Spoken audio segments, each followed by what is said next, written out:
O capítulo 8 do livro de Esdras relata a jornada do próprio Esdras, um escriba e sacerdote, ao retornar do exílio na Babilônia para Jerusalém.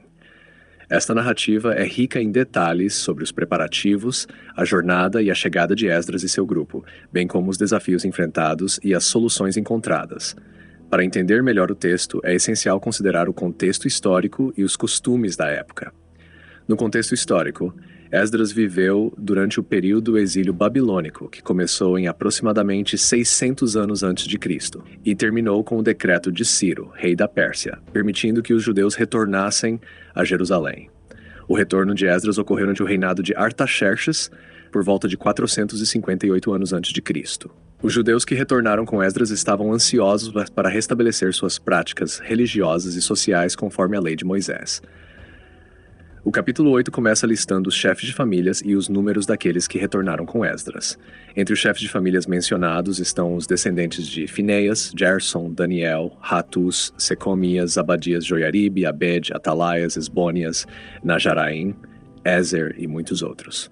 Essa lista não é apenas um registro histórico, mas também reflete a importância das genealogias para a identidade e a continuidade do povo de Israel.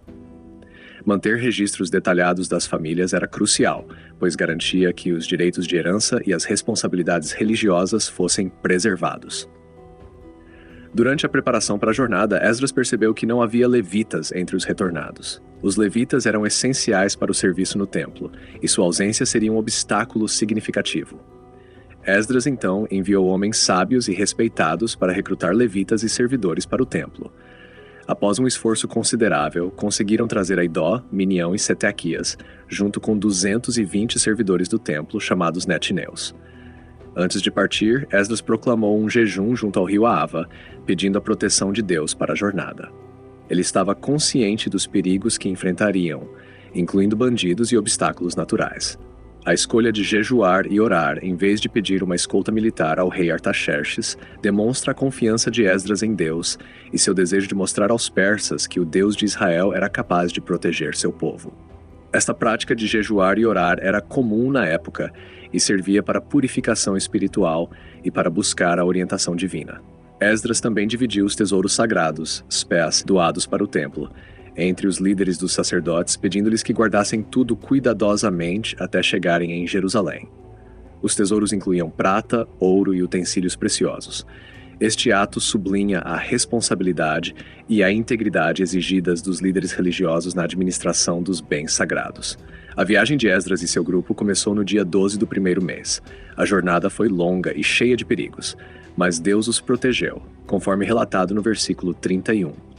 Ao chegarem a Jerusalém, repousaram por 3 dias, recuperando-se da viagem. Este descanso não era apenas físico, mas também espiritual, permitindo-lhes refletir sobre a proteção divina durante a jornada. No 4º dia após a chegada, os tesouros foram pesados e entregues ao templo. A meticulosidade com que este processo foi realizado reflete a seriedade com que os judeus tratavam os assuntos sagrados. Esdras e os líderes dos sacerdotes verificaram cuidadosamente cada item, garantindo que nada fosse perdido ou danificado durante a jornada. Após a entrega dos tesouros, Esdras ofereceu holocaustos a Deus em gratidão pela jornada bem-sucedida. Foram sacrificados 12 novilhos, 96 carneiros, 77 cordeiros e 12 bodes como oferta pelo pecado. Este ato de sacrifício era uma parte central da adoração judaica, simbolizando a expiação dos pecados e a dedicação a Deus. O capítulo termina com a entrega das ordens do rei Artaxerxes aos governadores e oficiais da região. Estes documentos garantiam apoio e recursos necessários para o estabelecimento da comunidade judaica em Jerusalém. A cooperação das autoridades persas foi crucial para o sucesso dos judeus no restabelecimento de suas práticas religiosas e sociais. Nos comentários sobre este capítulo, há uma ênfase na providência divina e na fidelidade de Esdras como líder. A decisão de Esdras de não pedir escolta militar ao rei, mas confiar em Deus, é vista como um exemplo de fé e coragem. Os comentaristas destacam que, mesmo em meio a perigos e incertezas, a fé em Deus pode proporcionar segurança e sucesso. A importância da pureza e da preparação espiritual é outro ponto central. O jejum e a oração antes da jornada são vistos como uma demonstração da necessidade de buscar a Deus em todas as situações. A meticulosidade com que Esdras e os sacerdotes trataram os tesouros sagrados reflete a reverência pela santidade e a seriedade com que os judeus abordavam sua relação com Deus. Os costumes da época também são ressaltados, como a prática de manter registros genealógicos detalhados, a importância dos levitas no serviço do templo e a centralidade dos sacrifícios na adoração. Estas práticas não eram apenas rituais religiosos, mas também formas de manter a coesão social e a identidade do povo de Israel. Além disso, os comentaristas observam que a narrativa de Esdras serve como um exemplo de liderança piedosa e responsável. Esdras é retratado como um líder dedicado, preocupado com a pureza espiritual de seu povo e comprometido com a administração justa e cuidadosa dos recursos sagrados. Sua liderança é um modelo para os leitores, mostrando como a fé e a integridade podem guiar uma comunidade em tempos de desafio.